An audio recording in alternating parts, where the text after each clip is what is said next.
સુરતના વેડ રોડ નાસિકનગરમાં થયેલા કથિત ભૂતિયા મકાનો ડિમોલિશનનો મામલો હવે રાજકીય વળાંક લઈ રહ્યો છે। આ મુદ્દે પ્રદેશ કોંગ્રેસના નેતાઓ મેદાનમાં ઉતરી આવ્યા અને પાલિકાની વિરોધમાં ધરણા પર બેઠા છે।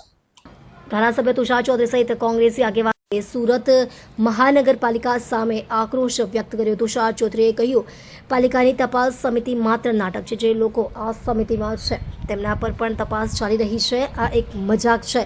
તેમણે આગળ કહ્યું કે આ મામલે એસએમસી, બિલ્ડર કે પોલીસ ગમે તે જવાબદાર હોય તેની સામે કડક કાર્યવાહી થવી જોઈએ। કોંગ્રેસ નેતૃત્વએ નાસિકનગર ડિમોલિશનની તપાસ માટે ગાંધીનગર સ્તરે સ્વતંત્ર સમિતિની રચના કરવાની પણ માંગ કરી છે। હાલ ધરણા સ્થળે કોંગ્રેસ કાર્યકરો અને સ્થાનિક લોકોનો ઉમટેલો જમાવડો જોવા મળી રહ્યો છે। પાલિકા અને પોલીસ વહીવટીતંત્ર તાકીદના મુદ્દે બેઠકો કરી રહ્યું છે। આ મામલે હવે રાજ્યનું ધ્યાન સુરત તરફ ખેંચાયું છે।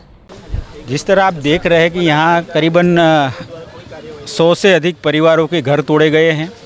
आज वो पूरे परिवार सड़क पे आ गए हैं।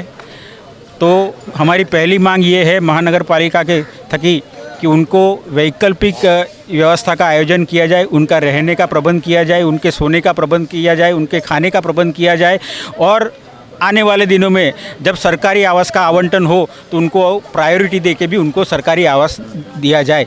और जिस फ़ायदे के लिए ये डिमोलिशन किया गया है, क्या उन्होंने भी महानगर पालिका से उनका प्लान पास करवाया है?